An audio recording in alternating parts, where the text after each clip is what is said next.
What's up, YouTube? Welcome back to our channel. Meet the Teats. My name is Melissa. Thank you so much for being here, clicking on today's video. You guys, I am back with day 2 with our Moving to Dallas series here on our channel. Each day this month, we are posting a new video about all things moving to Dallas.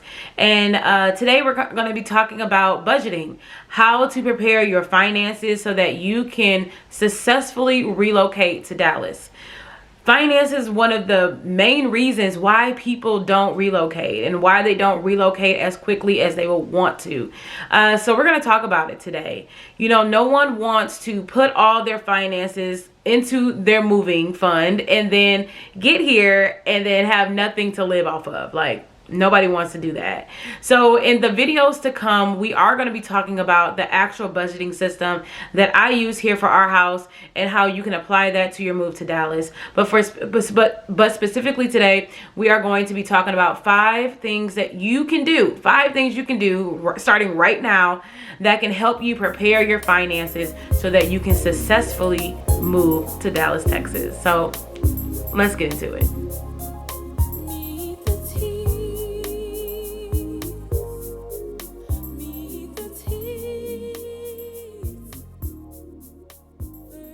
All right, y'all. So tip number 1, you want to evaluate your finances. Obviously, you want to take a look at your finances, what's coming in, what's coming out, and then whatever is left over after you paid all of your bills, all of your expenses, you want to take whatever's left over and you want to apply it to a moving fund savings account.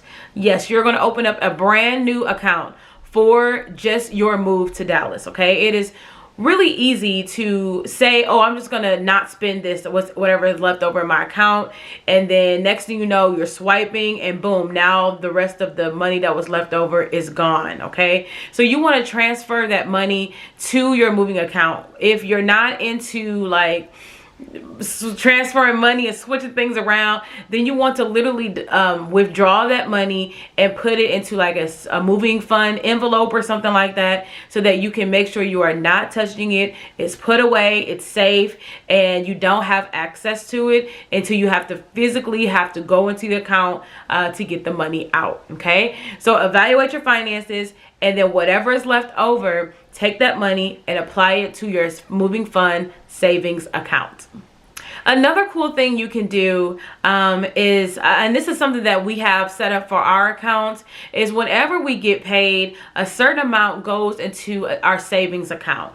So if you want to say, okay, every time I get paid, I want $50 from my check to automatically go into a savings account, you can set that up with your bank. Okay, it can even be $50, $100, $200, all the way to $25. Okay, but whatever it is, you can make it be something. Okay, you can make sure you set an amount to automatically deposit out of your check and go directly into your moving fund savings account.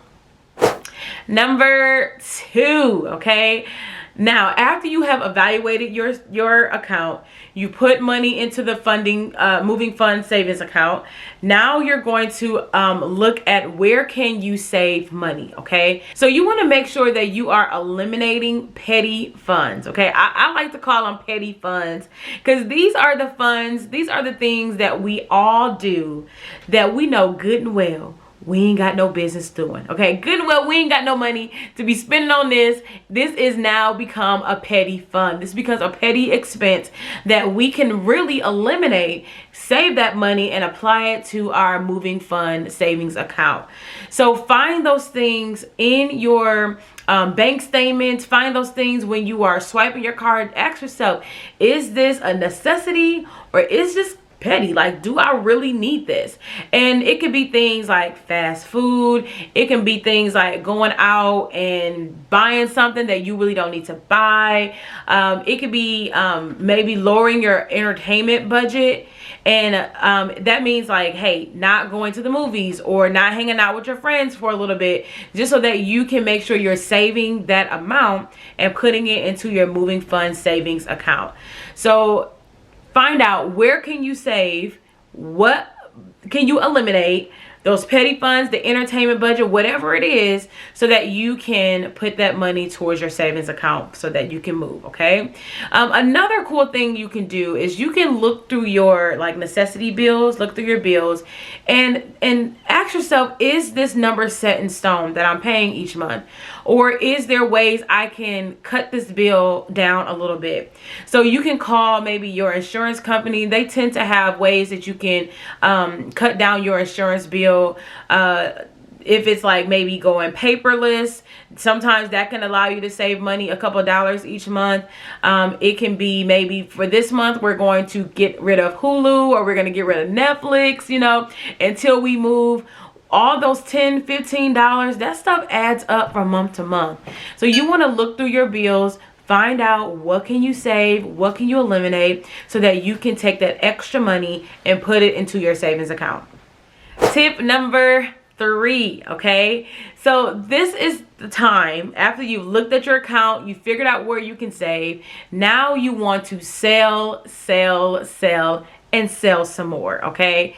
Now, Facebook Marketplace, and this video is not sponsored. Facebook Marketplace, Poshmark, selling to friends and family. These are all great resources that you can use to sell things that you are not using, okay? So all those clothes that you ain't touched in a long time and they're in really good condition, you want to let that stuff go, okay? You want to post them online so that you can sell them. The furniture that you're planning on not taking when you move to Dallas, you want to sell that furniture. When we moved to Dallas, we sold a lot of furniture, okay? We sold a sleeper sofa, we sold a love seat, we sold a dresser set. We sold a lot of things, and it really helped. It really helped us boost our funds to move here. So selling things, don't underestimate. There is someone out there that may love the things that you have that you can sell to them. Anything from mirrors, clocks, mirrors go really good on Facebook Marketplace. So if you have something that you're like, ooh, I'm not in love with this and I don't mind selling this, do it. Okay, so you can get that extra money to add to your savings account. Y'all, if this video is helping you so far, be sure to give it a thumbs up. That helps our channel out so much when you give our videos a thumbs up. And if you know someone who is moving, share this video with them so they can have these 5 tips on how to prepare their finances so they can successfully move to Dallas, Texas. Tip number 4. Tip number 4 is to create more income. Now, some people, this is what they first go for. This is their first thing they do. They're trying to create more income. They're trying to create these side hustles. But I put this at number 4 simply because even if you create more income, but your spending habits are not really healthy and not really conducive or saving money, then the extra income is just going to be more income that you're going to spend. Okay, so that's why creating the budget, creating the savings account, creating the ways to eliminate extra expenses is so important before you create the extra income. Okay, so what can you do for extra income? There are so many things, you guys, that you can do for extra income. There are tons of videos here on YouTube about different side hustles that you can do to create extra income.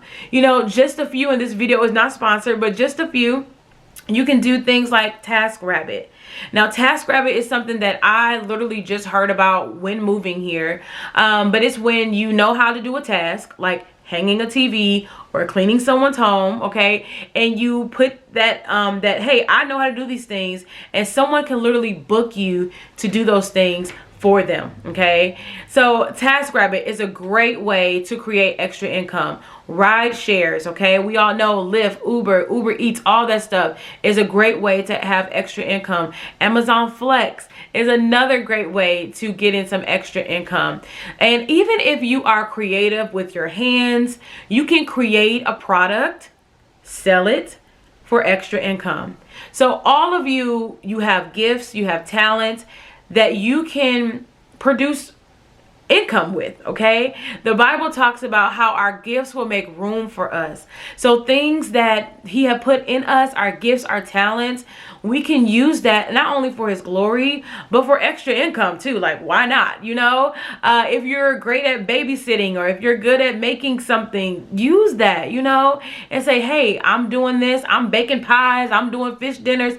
Sell those dinners, honey, and get you some extra income. Put that into your savings account so that you can be ready to move when it's time. All right, so create extra income.